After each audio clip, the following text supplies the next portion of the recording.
Namaskar. Welcome to fortune telling training. In the series of untold secrets about both classical text Parashara and also raw system of Naadi Astrology.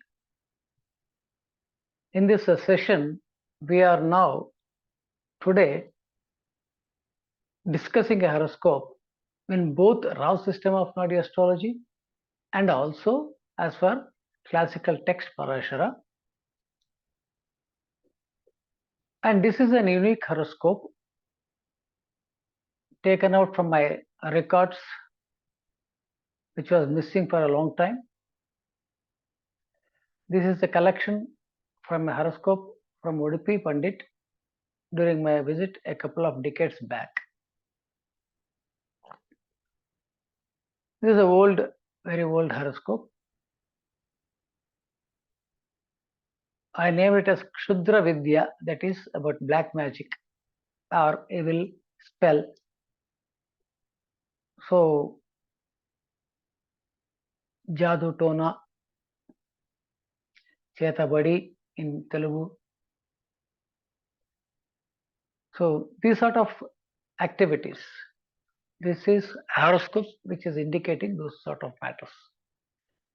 This horoscope, first we will discuss according to Nadi, that is raw system of Nadi astrology. So, because we want to see, say there are two things.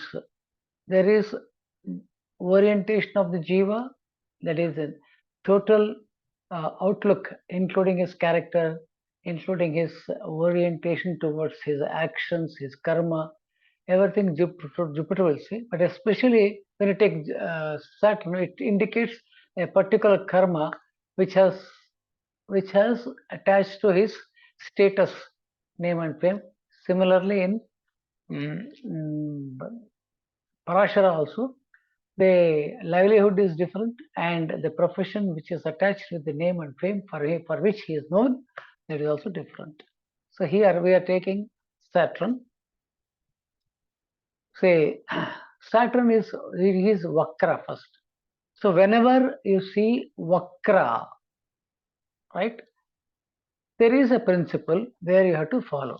First and foremost, you have to see whether that planet during this Vakra moment, when he becomes, when he go, during his Vakra moment, if he is traveling to the previous sign, then he will have an equal hold on the previous sign also. In this case, Saturn do not go to Pisces. It will not go to Meena. He will be retrograde in the same Mesha, that is in Aries only. He will be retrograde and he will become straight there itself. So therefore, his influence, direct influence, is not there on Pisces. But Sadi, because of Vakra, his Drishti will also be Vakra. That is, he will be seeing the Ketu. The seeing always an aspect. Showing an aspect is its action is dependent upon the source to which he is looking at. So this is one aspect. Second thing is, in 12th also, the planet in 12th also is considered as the background of it. Right? So therefore, that means this karma, it is coming from his background also. That is Ketu karma. And this Ketu is to be studied in different matters. The Karakatva of the Ketu, generally known as Moksha Karaka, or we attribute to spirituality, but he is also a depression planet, and he is also a planet. When you take a Vidya or when you take something connected with the work, it can also indicate obstruction. And it is a sort of bondage. And it is a Vashikarana. Now, how we distinguish? Because he is the Jupiter's house. Here comes the secret principle of the Rao system of Naadi Astrology. In many charts, in his book Mrigananda Nadi, that is in his workbook Mrigananda Nadi, he indicates the planet in the sixth, how it does not cooperate. So that is that 6, 8, 12, the same concept is brought here also, sixth house, because basically the compatible positions are one, whereas the enmity factor is a different one in that, and the friendly planet is different one. Whereas when the planet goes to enemy sign, his sign effect is reduced.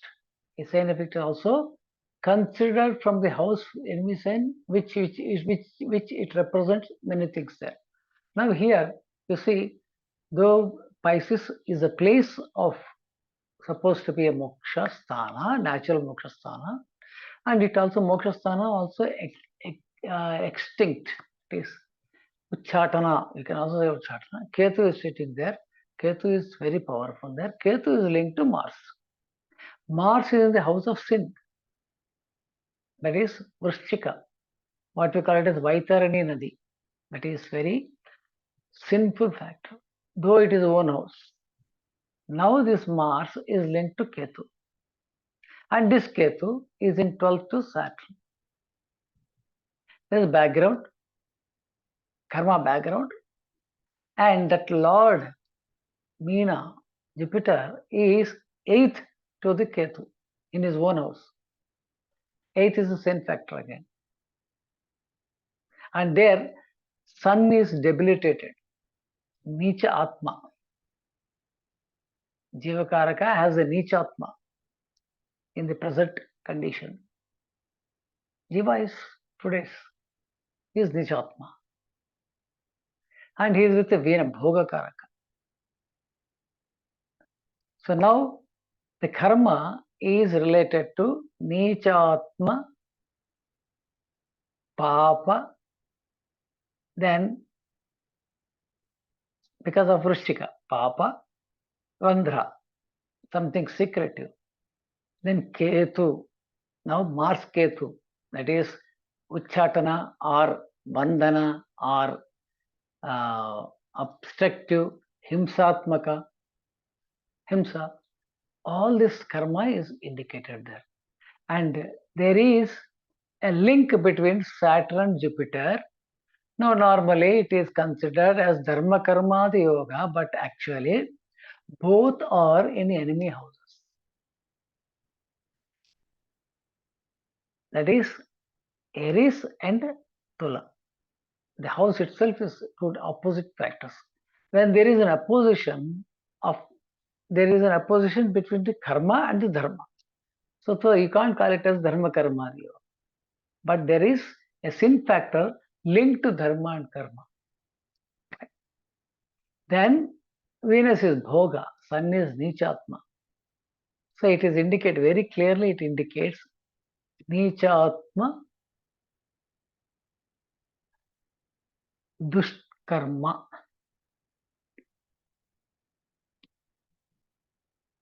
So it is in the Bhoga house. And all these things happening to the Jiva Karaka. That is Jiva Karaka. In the second house, the Mars is there linked to Ketu, and which is 12th to the Saturn. And the Saturn is also automatically linked to Jupiter. So Jiva Karaka's karma, orientation and the karma, both are cooperating with each other for this dushkarya, or what you call it as papa karma, or the evil act. This is how in the Nadi, the karakatva of the planets and the planetary positions, and in addition the houses involved, and when the dharma karma yoga takes place, when there is an opposition between dharma and the karma, and how the retrograde is to be taken, and how the Ketu Karakatva gets modified. All these things, secrets are here. And basically, if you see, now adding a little more to it, if you see, Rahu's degree is 1 degree. That is, he has already crossed Mercury and Moon. That means Mercury and Moon can see Ketu directly. Because Moon degree is 28 degrees and Mercury degree is 20 degrees. That means these two are not in the grip of Rahu, but whereas they both are grip with the Ketu. That is mind vidya. Mind and buddhi, both mind and buddhi vidya relating to Ketu, who is indicating the dushkarma. It's a psychological factor, psychological intellectual factor. Mercury in 20 degrees, right? Up to 15 degrees he is exalted. Afterwards he is debilitated portion of the Venus, that is Nicha Bhoga. Nicha Bhoga, Nicha Panditya, that is Nicha Vidya.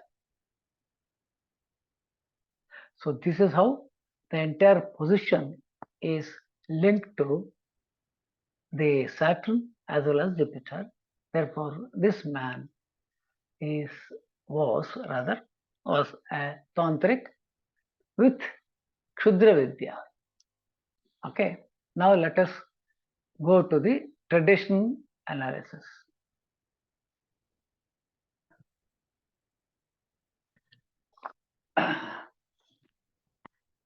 Lagna is Taras. First, Lagna is Taras. Right? It is in the house of Venus, Bhoga oriented and also Shastra, related to Shastra. Right?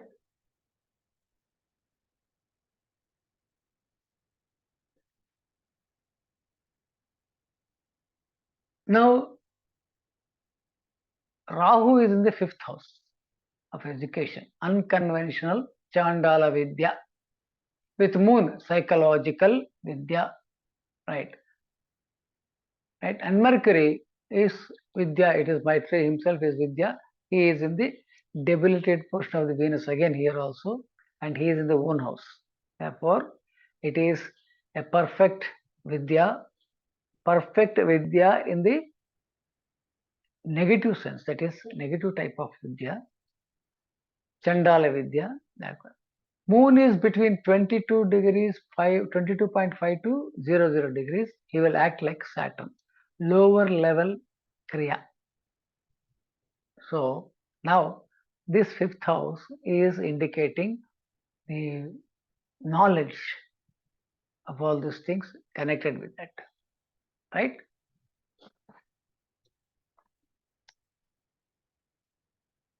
Rahu plus Moon as Saturn, psychological Moon as apasavya mind, apasavya, there is Rahu is apasavya mind, karma. So it is clear now. Mercury exalted. Mercury is exalted. He is also second lord. Power to spell, and 5th lord, high knowledge of this psychological apasavya karma. Right? Second house is spell, that is to initiate powers. Rahu carries this by achadana to Lagna. All these things is attributed to Lagna, indicating his original personality. The 4th house, Lord, Sun is debilitated in 6th, indicating Nicha Manakarma. Nicha Manakarma. Sun is also Karaka for the Lagna. He is Nicha. That is, there is no sanctity for the soul. 9th and 10th Lord Saturn. Now we have to bring in, because we have to bring in the professional attitude also. Then ninth and 10th Lord Saturn is in the 12th. Now, because ninth and 10th Lord Bhagya and Rajyadipati is in the 12th. That is, 12th in the means what? Troubling others' efforts. 12th is 6th to the 7th house. Now, this is how we are taking it. He is doing against the Viruddha, that is Lagna karma, against the Lagna karma, that is Lagna. What is Lagna? For that, Lagna itself has become weak, and then beside that, the Lord has gone to the 12th house, indicating something totally unconventional attitude of the person. And Saturn himself aspects the 12th house. Therefore, 12th house means is 6th house of the others, that is afflicting the 6th house, creating more problems to the other persons. And then 12th house is his sleep and probably midnight work, sleepless time. Probably his sadhana may involve the midnights. And it may cause trouble to the native also. Because he's gone to 10th, there could be some trouble, which he may have to take care. Now, 10th Lord, again another principle of Amsha principle, 10th Lord Saturn in Gemini Amsha. Say, what is the Saturn degree? 8 degree. In Aries, 8 degree, 13 minutes. So he comes to up to 640 is Vrishaba, then rest is Mithuna. Therefore, he is in the Mithuna. Mithuna means Mercury. And Mercury is in the 5th with Rahu and Moon, indicating kshudravidya. Therefore, he was famous for evil spell and black magic. The 10th profession, I said. No? 9th and 10th Lord in 12th, indicating misuse of Dharma Karma Yoga. 9th and 10th is Dharma Karma Yoga, is in the 12th, misuse of the power, causing loss to Dharma and Karma. Dharma and Karma. Then Jataka Narayanam says 9th Kona Doshi, that is Saturn Kona Doshi, is in Kendra to his own house. Kendra to his 9th house. 1, 2, 3, 4 is in Kendra to 9th house. That is 12th from the Lagna. So this will create a material yoga. This is according to Jataka. Therefore, he earns a lot of money or wealth by Dushkarya because the nature of the work is already defined. Mars in the 7th, who is the dispositor of retro Saturn. The 10th Lord and Karma Karaka indicate apasavya mantra used on the society. Because of his actions, the society is getting troubled. Society means other person also. Troubled. 8th house. Which is the 8th house? Sin factor. The 7, 8th house is sin factor. 8th house and 8th house sin factor of learning. 8th house sin factor of learning because Jupiter is there. And it is 4th house from the 5th house. Therefore, it is the environment of the learning. Then 11th, Labhadipati. 11th, Labhadipati, Lord Jupiter. And where the Ketu is sitting there, indicating what sort of a Labha it is. Karaka, and he is a Karaka for the Dhana. In 6th house, in the house of actions, 6th house, that is in the from 6th of Lagna, indicating the sin factors of learning involved in works of gains. Jupiter 8 and 11 Lord is with debilitated 4th Lord, Necha Buddhi or Necha, Mana, and Shrama 6th house for gain of money. So, in the traditionally also, it is crystal clear that this is the activity of the person with kshudravidya. So, we'll come up with more horoscope like this. Thank you very much.